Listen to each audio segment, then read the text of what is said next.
પાછલા શિયાળામાં અધ્યક્ષ Zhang Gilzhahને આભાર પત્રો પ્રાપ્ત થયા. Thưa bà Chủ tịch Tổ chức We Love You quốc tế, tôi xin gửi tới bà Chủ tịch Tổ chức We Love You quốc tế lời chào trân trọng nhất và bày tỏ sự cảm ơn về việc trao tặng kinh phí hỗ trợ xây dựng nhà ở cho 5 hộ nghèo tại xã Điềm Mạc.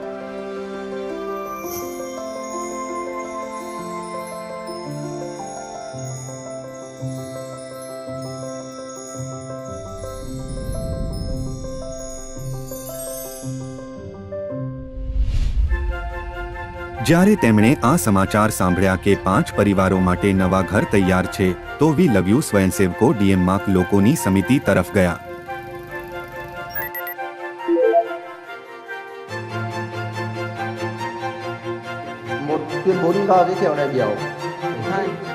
V love you એ આ પડકારજનક પરિસ્થિતિઓમાં પણ તેમને આશા આપવા માટે પોતાનો હાથ આગળ લંબાવ્યો.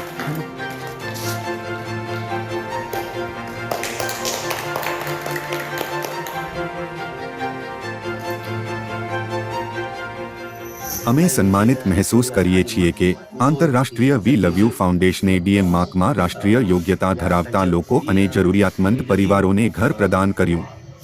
વી લવ યુનું સમર્થન તે પ્રાપ્તકર્તાઓ માટે પ્રોત્સાહન બની ગયું જેમની મદદ કરવાનો ડીએમ માર્કનો ઉદ્દેશ્ય હતો.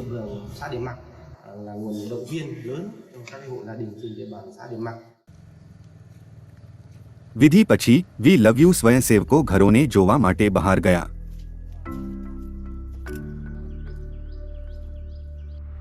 પૂર જોખમ વિસ્તાર ડીએમ માર્ક. વિયેતનામીઝ પરિવાર વારંવાર વરસાદથી બરબાદ થયેલા મકાનોમાં અને તૂટી જવાના ભયમાં રહેતા હતા. સુરક્ષિત ઘરમાં સ્થિર જીવન જીવવું લાંબા સમયથી તેમની ઈચ્છા હતી. અધ્યક્ષ Zhang Gilzhahe તેમની ઈચ્છાને વાસ્તવિકતા બનાવી છે. નવીનીકરણ પછી ઘરની અંદરનો ભાગ કેવી રીતે બદલાઈ ગયો. હવે આ એક મજબૂત ઘર છે જે ભારે પવન અને વરસાદનો સામનો કરી શકે છે અને તે કોઈ પણ પાણીના લીકેજ વગર સુરક્ષિત છે.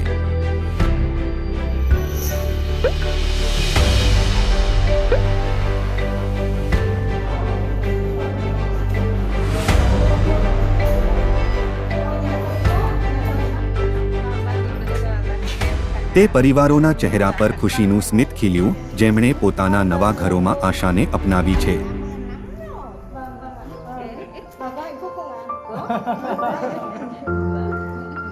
મને ખુશી છે કે ઘર પૂરું થઈ ગયું છે.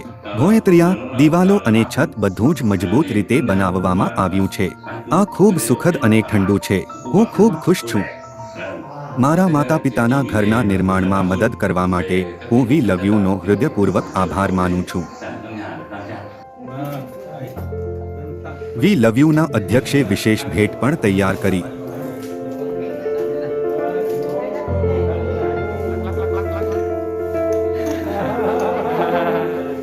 હું વી લવ યુ સ્વયંસેવકોનો આભાર માનું છું અને મને ખબર નથી કે તમારો આભાર અને હું ખુશ છું સિવાય બીજું શું કહેવું.